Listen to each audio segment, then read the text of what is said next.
बिस्मिल्लाहिर्रहमानिर्रहीम अस्सलाम वालेकुम। Welcome to back my channel Anika Zafar. उम्मीद करती हूँ आप सब खैरियत से होंगे और खुश होंगे।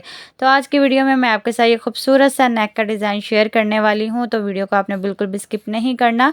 और अगर आप मेरे चैनल पे न्यू हैं तो मेरे चैनल को ज़रूर सब्सक्राइब कर लीजिएगा और बेल आइकन पर प्रेस करना मत भूलिएगा। तो चलें जी, नेक की कटिंग को स्टार्ट करते हैं। तो मैंने यहाँ पर बुकरम ले ली है, जिसकी टोटल लंबाई मैंने 6.5 इंच ली है और इसकी जो चौड़ाई होगी वो डबल करके 4.5 इंच होगी और ओपन करके जो है वो 9 इंच होगी। तो ऊपर की तरफ भी मैं 4.5 पर निशान लगाऊंगी और नीचे की तरफ भी 4.5 इंच पर निशान लगाऊंगी, ताकि जो है हमारा एक इक्वल बॉक्स तैयार हो सके। तो यहाँ पर मैंने इसको इक्वल करते हुए यहाँ पर एक बॉक्स तैयार कर लिया है। बॉक्स तैयार करने के बाद हमने यहाँ पर इस तरीके से शेप दे देनी है। पहले आपने जो है वो लाइट लाइट सी लाइन लगानी है और जब आपकी परफेक्ट शेप आ जाएगी तो उसको आप डार्क कर लीजिएगा। गले की गुलाई मैंने कर ली है। अब हमने कोई भी बुकरम या कार्ड पेपर ले लेना है, जिसकी टोटल लंबाई 1 इंच होनी चाहिए और इसकी चौड़ाई जो है वो 1 इंच से 2 पॉइंट कम लेनी है। और उसके बाद हमने इसको डबल फोल्ड कर लेना है लंबाई के रुख, और लंबाई के रुख फोल्ड करने के बाद हमने इस तरीके से यहाँ पर वो पैटर्न ड्रॉ कर देना है, यानी कि लंबाई के रुख हमने यहाँ पर पैटर्न को ड्रॉ कर लेना है। और उसके बाद हमने उसी को जो है कार्ड पेपर को ओपन कर लेना है, यानी कि खोल लेना है। और खोलने के बाद जहाँ पर हमने गले की गुलाई की थी वहाँ पर हमने इसको रखते हुए जो है वो शेप दे देनी है। इसका फासला जो है वो तकरीबन आपने 2-2 पैर का छोड़ना है। बिल्कुल परफेक्ट तरीके से आपने इसकी शेप दे देनी है। जहाँ से आपने स्टार्ट करना था, यानी कि जो पहला बॉक्स बनाना था उसको आपने कार्ड पेपर को डबल करके वहाँ पर रखना था और बाकी जो आपने शेप देनी है वो आपने कार्ड पेपर को खोल के देनी है। तो यहाँ पर जी मैं शेप दे लूँगी सबसे पहले।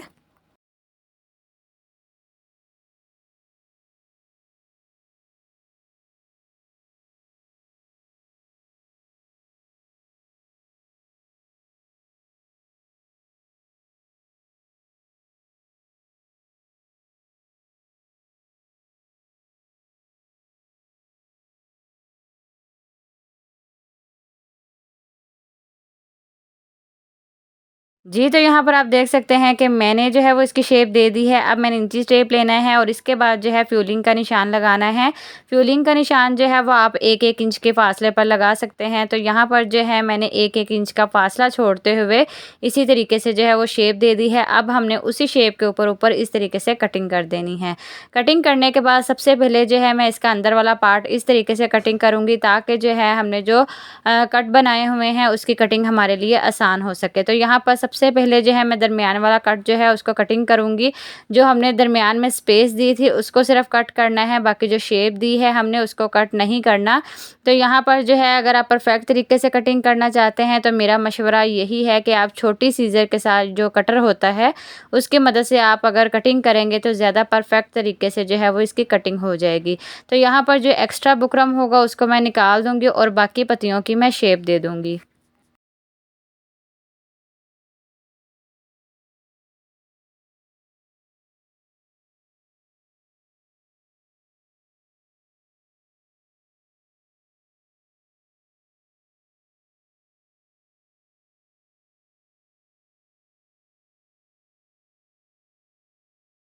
जी, तो यहाँ पर हमारी नेक कटिंग हो चुकी है रेडी। तो अब मैं आपको पेस्ट करके बताती हूँ कि कैसे पेस्ट करना है। तो हमने एक्स्ट्रा फैब्रिक ले लेना है, उसके ऊपर हमने इसको जो है वो आयरन की मदद से अच्छे से प्रेस कर लेना है और प्रेस करने के बाद हमने इस तरीके से कटिंग कर देनी है।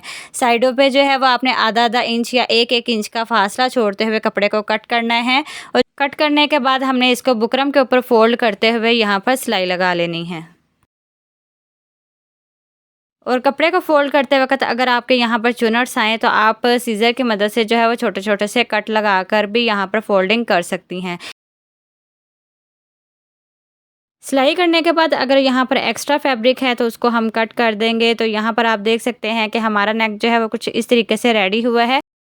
अब हमने शर्ट का फैब्रिक लिया था, उसके दरमियान में इस तरीके से हमने सिल्वर डाल ली थी। तो इस तरीके से जो है कमीज़ की सीधी साइड पे हमने गले को इस तरीके से रखना है और रखते हुए हमने इसके दरमियान में सिलाई लगा देनी है। सिलाई इसलिए लगानी है ताकि हमारा गला जो है वो टेढ़ा मेढ़ा ना हो। तो बिल्कुल स्ट्रेट आपने लाइन लगानी है, रफ सिलाई लगा लेनी है और उसके बाद जहाँ जहाँ पर इस तरीके से कट बने हुए थे वहाँ वहाँ पर हमने सिलाई लगा लेनी है। ख्याल रखना है कि आपकी सिलाई जो है वो बुकरम के ऊपर नहीं आनी चाहिए, बल्कि बुकरम के साइडों पे ही रहनी चाहिए, यानी कि किनारे किनारे पे हमने यहाँ पर सिलाई लगा लेनी है। जब तक मैं इस पर सिलाई लगा रही हूँ, आपसे एक छोटी सी रिक्वेस्ट करूँगी कि अगर आप मेरे चैनल पे न्यू हैं तो मेरे चैनल को ज़रूर सब्सक्राइब कर लीजिएगा और बेल आइकन पर प्रेस करना मत भूलिएगा, ताकि कोई भी न्यू आने वाली वीडियोज़ का नोटिफिकेशन आपको सबसे पहले मिल सके। और वीडियो पसंद आए तो इसको लाइक ज़रूर कर दिया करें और कमेंट सेक्शन में अपना फीडबैक मेरे साथ ज़रूर शेयर किया करें, क्योंकि आपके कमेंट से और लाइक से हमें बहुत ही ज़्यादा हौसला अफजाई होती है। तो यहाँ पर जी मैं इसी तरीके से जो है वो पूरे नेक पर सिलाई लगा लूँगी।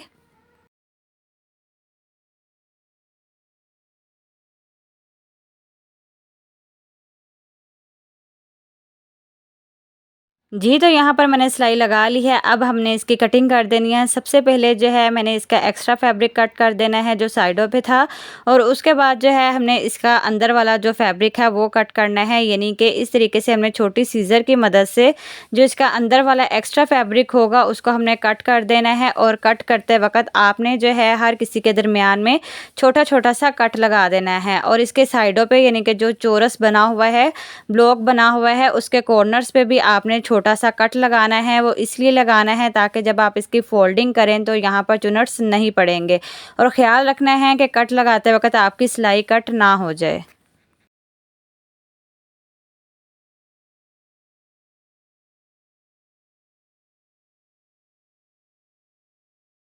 और जो गले के दरमियान में हमने एक रफ सिलाई लगाई थी उसको हमने ख़त्म कर लेना है, यानी कि उधेड़ लेना है।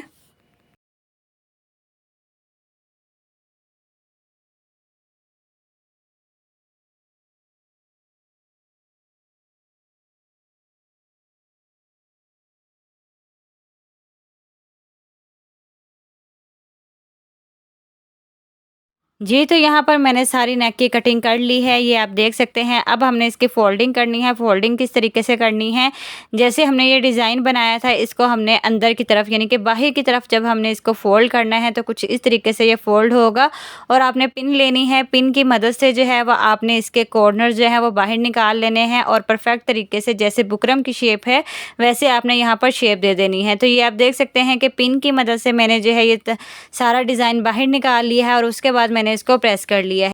जब आपने इसको प्रेस करना है, अच्छे तरीके से इसको प्रेस करना है, इसकी सारी सिलाइयाँ जो है वो आपने इस तरीके की मदद से बिठा लेनी है।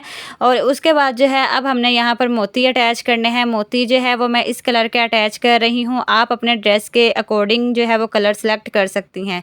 तो यहाँ पर जी मैं मोती इस तरीके से अटैच करूँगी कि हमने जो है वो सुई में इस तरीके से ट्रिपल धागा डाल लिया है।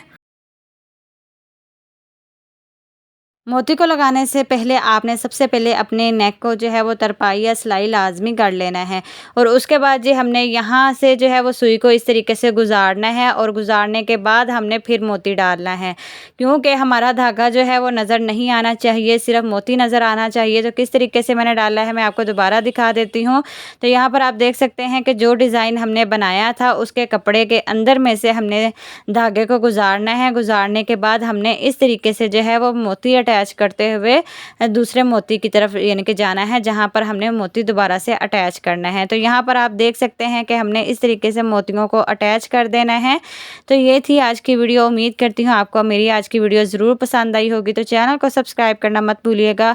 वीडियो पसंद आए तो लाइक शेयर ज़रूर कर दीजिएगा। फिर मिलते हैं जी इंशाल्लाह किसी नेक्स्ट वीडियो में।